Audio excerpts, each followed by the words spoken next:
I know you guys, you've done a lot of work. Part of it is talking about it, right, with others and with each other and in group. Yeah, we've done a lot of work. I mean, we've been in group at Steffi's place, which has helped significantly because you can see the people that are fresh or newer to loss and grief, to other people that have been down the road a little bit. And it shows that there is a timeline, that it does move forward. And that helped us out significantly.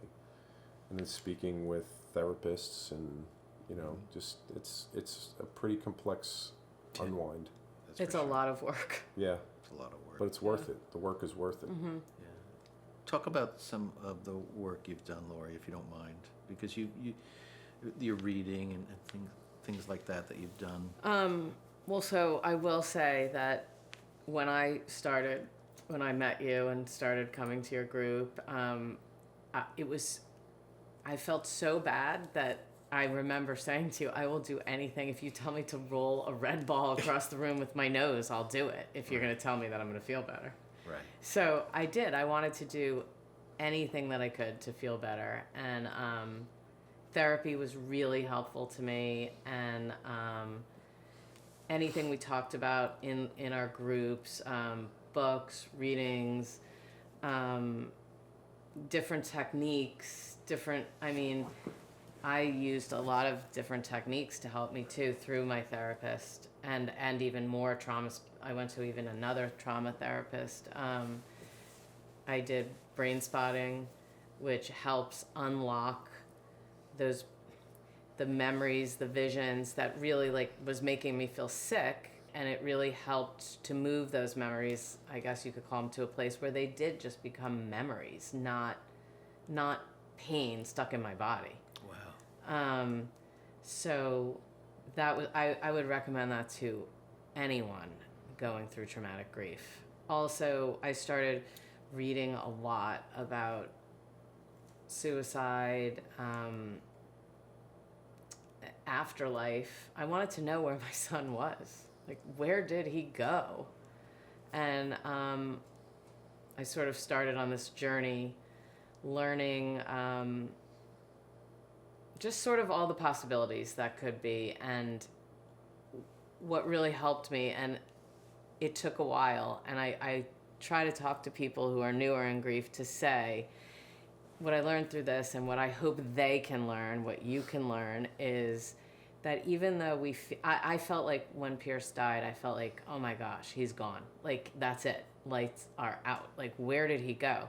But what I know now is, even though it's so different, of course, it's our physical relationship is no longer. I can't hug him. I can't talk to him. I can't smell him. But our relationship does continue. I love him as much as I ever did, and I know he loves me.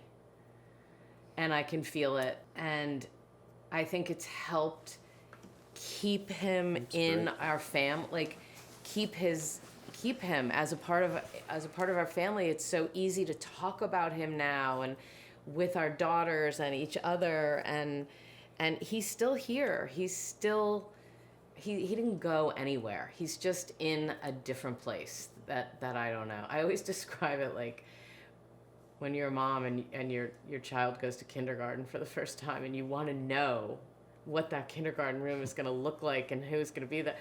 That's how I felt. Where is he? But I know in my heart that he's somewhere that's really better than okay, and he's cheering us on, and we're here, and I feel him or hear him, or however you want to say it. I can't really describe that. Saying, live life, live it, live all of it, live the joy, the sadness, the pain, I don't know, all of it, just all of it. And it's all good, it's all okay, even though it's all different. I just feel like he's cheering us on.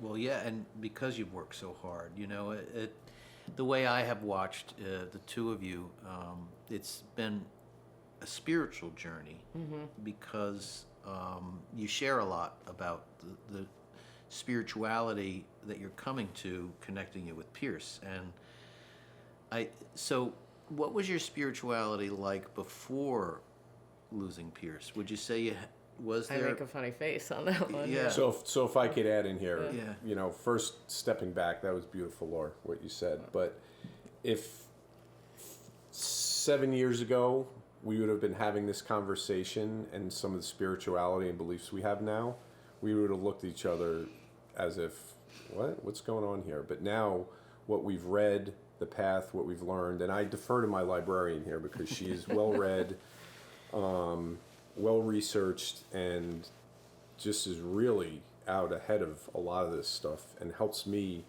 educate myself. Like Robert Schwartz, Your Soul's Journey, is an amazing book on where Laurie had said, where actually is he? And we've learned a lot just by reading that. Permission to Mourn. There's so many good material, books and essays and everything else out there that can help you in your journey. Yeah. But where our spirituality was before, I mean, we were Christmas and Easter. We would go to church. We were religious, but not I didn't know what I holy believed. rollers. You didn't think And too that much was about we really didn't hard. think too much about it. Yeah, I just, that was difficult because I didn't have faith in anything. Yeah. And now we may not spend a lot of time in church, but we do believe that there's a greater More. being There's and there's more. more. And whether it's in the fifth dimension or whether it's Well, this quest to connect with your son, with Yeah. your child, has put you on that path, yeah. which is pretty amazing. When you see that kind of healing happening. Because for the two of you, I know it's in your bones. You're connected to Pierce. And it's what keeps you going, right? It's what keeps me going. My connection to Yeah, my I have loved the ones chills right now. on the other side. Yeah, Absolutely. I feel like I remember in the beginning when I was starting to learn more about possibilities that I used to talk to him every day and ask, what are you going to send me today? What am I going to learn today? What gift can you send me? And I do believe that he sends gifts all the time. You both shared with me, and I would love for other people to hear about some of the signs that you've received from Pierce. And I'm looking at, your phone there with the number 38 on it. I know that was his lacrosse number, 38. And I know there's lots of signs you've received just from that number. So you want to just share a little bit about some of the signs you guys have received? Go ahead, Laura, you can start. There's so many. There's so many. Yeah. 38s come to us when we need it so often. And it's interesting because truly now, I was talking to a friend earlier and I was saying, I don't really need to ask for the signs anymore. In the beginning, please send me something. And now I just know with my whole being, because of the signs that I've received, that it's all okay. One of the first really significant ones was at our oldest daughter's graduation, and it was hard. It was only a year and a half after, and his absence was so present at that time, and I was still feeling such discomfort. It was really, really hard. But you wanted to be happy, and this is this amazing occasion, but it was really difficult. But I remember we got through the two graduations, and the small school, the bigger school, and the streets around the school were closed. There was just one street open, and there were only buses going around. You couldn't get a cab, cars weren't allowed, and all of a sudden, our younger daughter looked up. We were all walking, and I think we all felt it, the absence, that he wasn't there for that. And all of a sudden, Caitlin looked up and said, look at the bus, and it was bus number 38. I mean, there weren't that many buses going around, and we all of us just were, we were so happy. It felt so good. And then the 38s just kept coming over the years. Yeah, the 38s are significant, and we all feel them. Nicole, Caitlin, Lori, and I, we see them all the time. I think I had a great one early on. I was running in a race, and I was running with Pierce's lacrosse stick. And I like the swimming, I like the biking, the running, and I don't get along very well. So I was in a lot of pain. And I'm running, and all of a sudden something hit me in the face, and I went like this, and my sunglasses fell off, and the guy that was running next to me goes, "Oh my God, did you see that?" I was like, "No." And he goes, "A dragonfly just landed right on your glasses." Oh, wow. And there's a lot of symbolism, as you know, Kevin, around dragonflies, and I see dragonflies a lot when I'm driving my car and golf course and things like that. So Do you really? Yeah. Oh, that's awesome. Yeah. Do you want to tell the story about what the dragonflies symbolize? Because I don't want to. Oh, I love telling that story. Yeah. Yeah, a little girl told me it's got to be 10 years ago now. It was at a funeral for a young girl who died of cancer, and her friend was there, and she just read a little book, and she came out to me after the funeral, and there was a little pond next to the chapel, and all these dragonflies are darting around the pond, and she looks at me, she says, "Hey, you, did you know dragonflies are born underwater and they think they're fish?" And I said, "No, I didn't know that." She says, "Yeah, they're very happy below the surface because all their friends and relatives are with them and they have everything they need, except they're afraid to go to the surface of the pond." And I said, "Why is that?" She says, "Well, once a dragonfly goes above the surface and its wings come out, they fly away forever, and the little ones don't know that there's a whole new universe above the surface to enjoy and to live in. They just know that they're gone. They're gone forever. And once a dragonfly gets its wings, it can't tell the little ones how awesome it is on the other side." So that's the story I love to tell because it's just such a great metaphor, right? We're still I below love the that story. surface. Yeah. So that's why, for me, dragonflies are really that's amazing. Great. Yeah, the signs pop up when you least expect it. I mean, we've seen license plates that say Pierce. Wow. Or PJ or PJ38. We've seen some. I mean, they're just when you least expect it, and when you most need it, or when you want it, when you need a little touch. Right? They don't take the grief away, but they sure help. They do. But I do feel his presence now with me, whether it's a sign or just he's walking by my side. Well, I just think what you both are doing now is pretty remarkable. I watch you with great admiration. You know, Lori, you're very involved with AFSP, the American Foundation for Suicide Prevention. Right. And of course, at Steffi's Place. How many groups are you? 2. 2 groups that you're facilitating. You're always at Steffi's Place, Pete, helping us out in all different ways, and both of you are now helping friends out there who are experiencing loss, which is a lot. You both are doing a lot, but I want you to know that it's greatly admired and appreciated for sure. Thank you. I sort of feel like he taught us like how to live life in a totally different way. That's amazing. Yeah. To hear that. Yeah, we've definitely redirected. Yes. There's a lot more pause.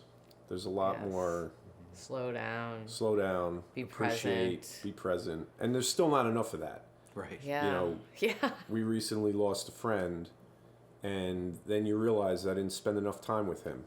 Yeah.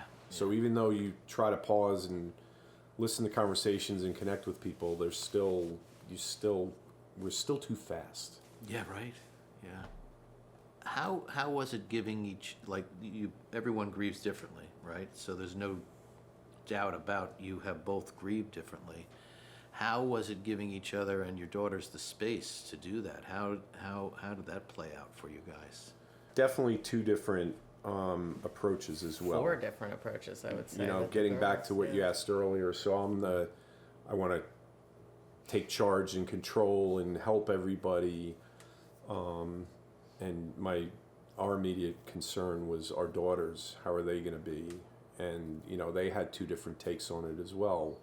One was very pragmatic and jumped right into speaking to somebody, and the other one internalized for a brief moment or a brief time before she got some help as well. And they're great and they're thriving and they're really good now. But, you know, and I realized the control, you don't have control and stuff. So as it evolved, I had to step back aside and let things find their path, so to speak, and offer suggestions as opposed to offering or telling how things should go. And then your approach. Well, the same. I just wanted to say, this is what you need to do. This is how you need to feel it. And I wanted to take the pain away from all of them, from Pete and from our 100%. daughters. I really just wanted, I was so controlling over it. And it wasn't until I realized, okay, I need to take care of myself. Pete needs to take care of himself, his way. Nicole and Caitlin need to take care of themselves, that we all started to heal. It's sort of, somebody said this to me one time, it might have been you, that we are on the top of a mountain. It's like we're on the top of a mountain and we all have 2 broken arms and 2 broken legs and we can't get down, or we can't get each other down. We have to get ourselves down. And it wasn't until I realized that, like, okay, I need something for me, they need whatever they need, that's when we started to heal. And when I stopped trying to kind of interpret their pain, what was going on with them. Like, I can honestly remember one of our daughters, if she would post something or on Instagram, like a picture of Pierce, or she would write something, or she would text us something, I would immediately go to, what do you think? What's going on in her head? What is she thinking? What does this mean? When finally I realized that's her path. And now I know that's what that she has to go to, and it's not for me to interpret, and it's not for me to control. And that took a while, but once it sort of clicked in, we all were able to heal. More in sync. And you said something that was perfect. I mean, I tried to absorb everybody's pain because I didn't want them to feel what I was feeling. I was like, I can deal with the pain. I'll deal with it. I want you to feel better. Oh, yeah.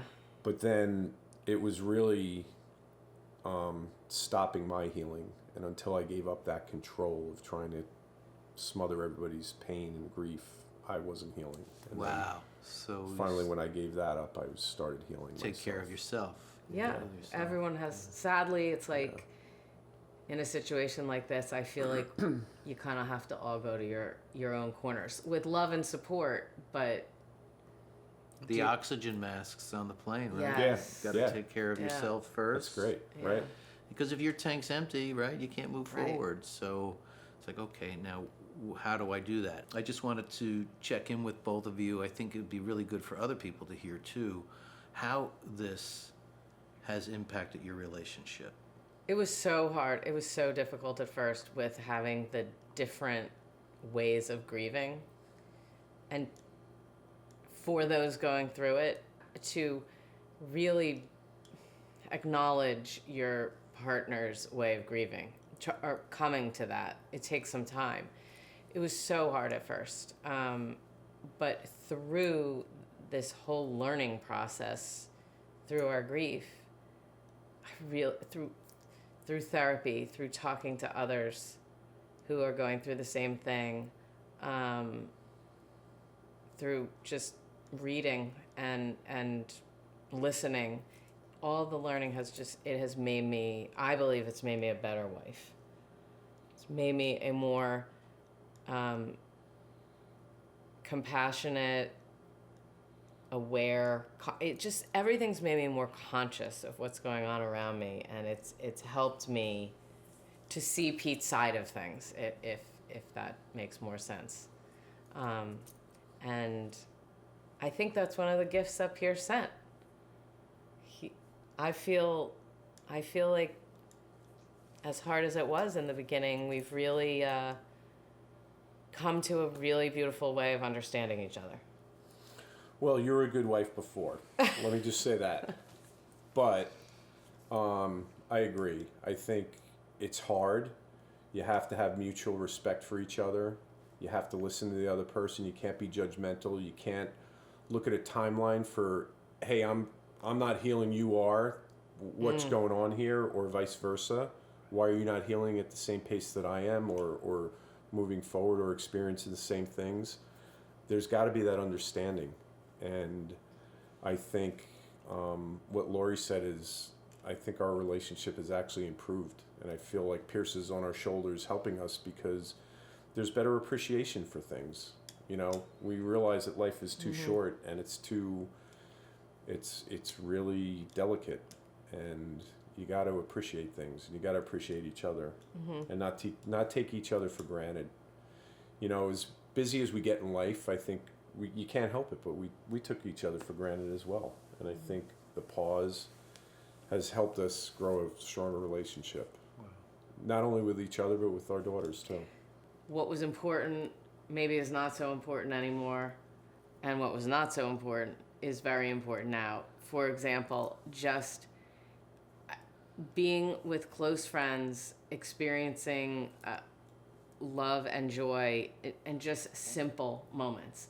The simple moments are what we really adore, with just good friends, family, good food, and good joke. Conversation and connection, just making connection.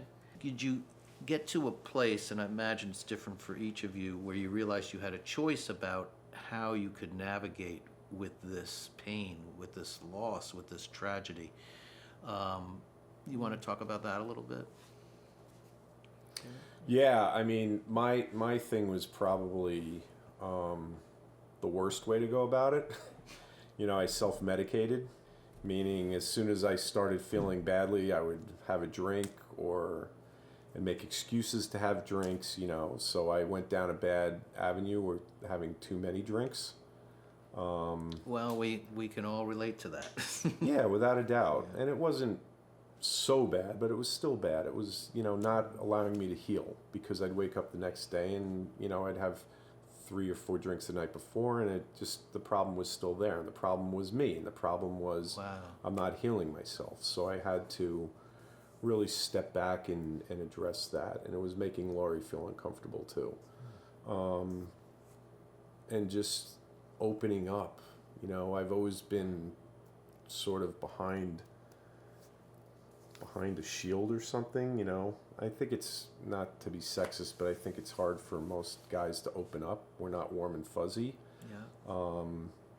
And I think I had a good journey that I finally started opening up, and that helped Being vulnerable. a lot. Being vulnerable. Wow. Talking about my feelings. Who does that? Right. I still feel like I don't do it enough either, but I'm better at it. That's huge. That awareness to realize what you needed to do for you. Yeah. And reaching out for the Yeah. support for that. Yeah. Amazing. For me, I think that choice came, I remember feeling when I would have good feelings sometimes, like the sun on my face or the birds or whatever. I felt so guilty that I felt okay. And I remember my therapist said to me, turn it around. What if it was you who had gone ahead and your family was left behind? You wouldn't want them to be sad forever. And I said, absolutely not. I would want them to go on. I want them to be sad for a little bit and then go ahead and live. And that was, I don't know when that was time-wise, because time is really wonky in grief. But I remember saying to myself, I would want him to be happy and experience joy and life again. So it's time. Wow. I'm going to do that too. And I sort of feel like even now I experience more than I even experienced before, because I can sort of hear him saying, go do that, just do it. And everything you're doing is honoring him, both of you. Yeah. Initially, the outpouring from family, friends, community, just the overwhelming love was staggering and just overwhelming and so needed and so appreciated and, you know, so taken for granted. Didn't realize how many friends we had, how many people loved Pierce, how many people loved our daughters and Laurie and myself, and it just was so helpful. And then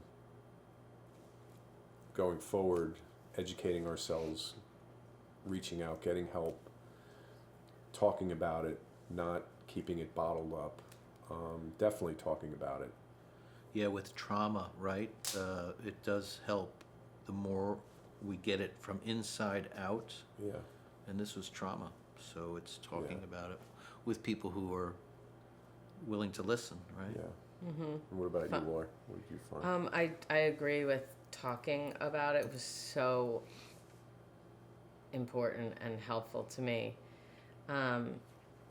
But I think for me, when I finally finding gratitude is what definitely helped me shift. When I finally was starting to find comfort, like, for example, a cup of coffee in the morning.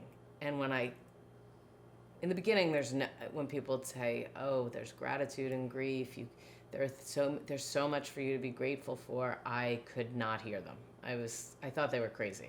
What are you talking about? But there came a time where I did feel that. I felt like a cup of coffee in the morning felt so good. And then I started to concentrate on the really tiny things that felt good. A cup of coffee in the morning, my head on the pillow at night, comfort, I don't know, a sunset that was so beautiful, flowers, little teeny things that I didn't really notice in my world before. I started to talk to myself and say to myself, like, this is amazing. This is amazing. This sunset's amazing. This flower is amazing. This coffee is amazing. This conversation is amazing. Whatever it may be. And the more I found that gratitude, exponentially, I started to feel better. And Kevin, I don't think it just doesn't turn a page and happen. There was a lot of work. I remember Lori came up with the gratitude list, and we did gratitude lists. We read a lot. We talked to people. It just doesn't happen. You have to work at it. I mean, and it's worth the work because we're forever changed and we're forever broken, but we're healing and we're moving forward and we're in a good spot and we're having fun again. But and we laugh at memories of Pierce now. A lot. But what we're forgetting to talk about is one of the most important paths to our healing is support group. Talking to others. Again, talking, yeah. Who understand and who get it. Yeah. Who really get it. Who really understand when you're in the grocery store and you walk past your loved one's favorite apples and you have to abandon your grocery cart. They understand. That's happened to them before. Right. When you are triggered with an emotion and you just can't, it's so comforting to be in a community where, I think community is the right word, where we all just want to support and love each other in what we're going through.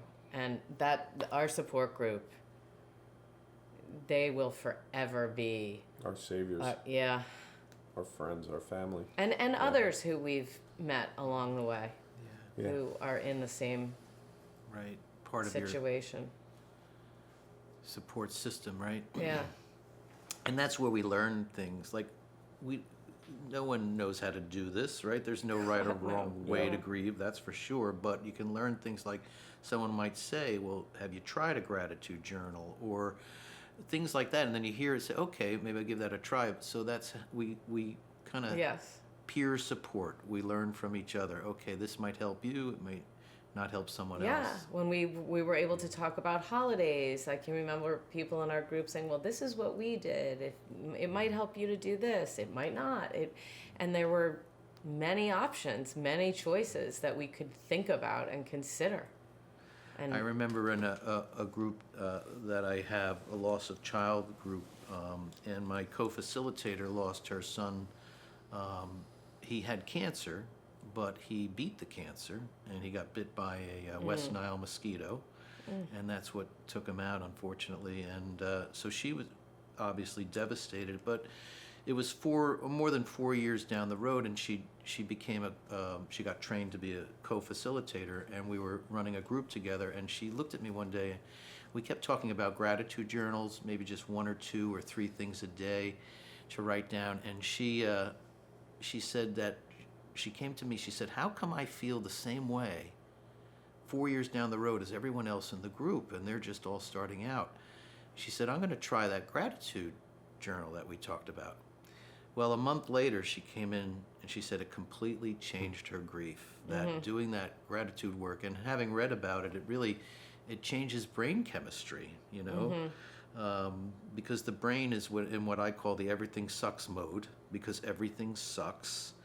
But little bit, like you just described, little by little, you can pull the brain out of the everything sucks mode, that there are things, a cup of coffee, if that's what it is, to be grateful for. And it's amazingly healing. So I'm glad you're sharing that. It for helped me other people to also hear. to take me out of like the world's worry too. You know, like, okay, let's focus on what I have to be grateful for. I don't have to solve the world's problems. I just need to find what I am grateful for, and just concentrate on that little piece. How is it for you, Lori, when you're called upon to be with a family who just experienced a suicide? What's that like for you? So interestingly enough, one might think that it would be triggering, but for me, I feel as though I just, after what I felt, I don't want anyone to feel like that. And I know people have to go through it, but I want to be able to bring hope to others. And I want to help them out of that dark place, just like I was able to get out of that dark place. And it's strange to say, but when I'm facilitating a group and there's so much tragedy and sadness, when you see people healing, it's actually so beautiful and magical that it feels good. And it helps me. It helps my healing, and it reminds me every day that healing is not a destination. I'm never going to be finished with this while I'm here. It reminds me that every day I wake up, I'll heal a little bit more, and I want to help others to every day know that they can heal a little bit more, and that for some it may take a different time than someone else, but there's no timeline, there's no reward for speed, as we always say. But it's helped with my healing, and it feels good to know that I can encourage and support others who need to find their way out of the dark. And one other thing, and Kevin, you and I shared this a while ago, but I found this quote that I'd love to share, and it's helped me because I was stuck for a while too, and just feeling heavy and whatever. And it says, "Grief is the last act of love we have to give to those we loved. Where there is deep grief, there is great love." Wow. Which you and I shared that a while ago, and you found that pretty moving too. Sure did. And I think it just shows that there's no timeline, and to feel the grief shows that you had that immense love. Mm-hmm. Yes. And to embrace it and not be like I was angry at grief, calling it out to fights and all the other stuff, and there was no resolution in that. But then once I read that quote, it helped me significantly move forward. Wow. Yeah. It's true. It's a part of us now. Right. It's the suckiest But it's part. not defining us.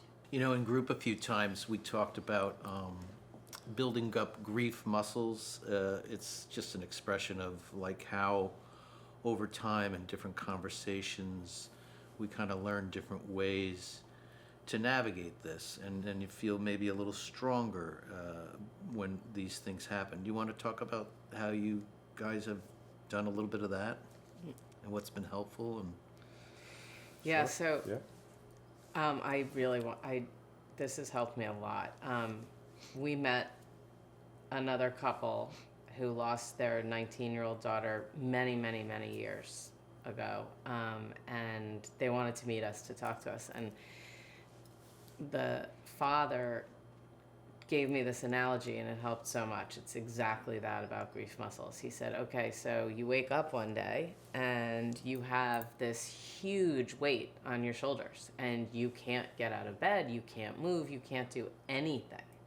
And that really is how it felt. And just to pause and say that when he told me this analogy, I was like, but now, 5.5 years later, I will tell you it is so real. So it's true. You feel this enormous weight that paralyzes you. And then as every day you move forward and take steps and do different work, different kinds of things to help yourself, the weight doesn't get smaller. The weight never changes, and it never will change. It will still be that same size weight on your shoulders, but you are able to lift it and you're able to function. And some days you wake up and it's really heavy again. But again, it's the same size weight. It's not changing. It's just that day it feels really heavy. But the next day you can get up again. The weight starts to feel lighter and lighter and lighter. And one day you're walking around and you don't even feel the weight. It feels like it's not there. But it is. It hasn't changed. And that has really been my experience. We develop these muscles that I guess we knew we never had, and that we really never wanted to develop, nor did we ask for. But I do feel like some days that weight is pinning me to the bed, but other days I don't even feel it at all. And that's really helpful when I talk to other people in the beginning of grief, I think. Yep. Do you think you have that there's the possibility of choice involved in grief? Yes, there is. And it's whether we allow us to experience that choice or not. I mean, personally, and I can't speak for Lori, but I felt paralyzed initially. There was just paralysis. I'm going to be stuck here. There's going to be no solution. There's nothing to help. But over time, and with a lot of guidance from Lori, because as I said, she's my librarian, she helped me source a lot of things that helped me heal or helped me move forward. There were choices to be had. The gratitude list, seeking help, seeking friends. And every day waking up and making the choice to heal. And every day waking up and making that choice to heal. Definitely. Yeah. Definitely. Right? Like every single morning, we wake up and we know, hopefully it's a little bit more every day. Well, Lori and Pete, I just can't thank you enough for allowing us to come into your home today and sharing so beautifully and so generously with us. I know this is going to help other people out there. Absolutely, no doubt about that. You inspire me, and you inspire so many people already. And I just want to thank you. Thank you for being you. Thank you for being hospitable and opening up yourselves and your home to us. And I want to thank Pierce for bringing us together Pierce today. Too. Yeah. And Kevin, we thank you for walking with us from the very, very beginning. It's a privilege and honor.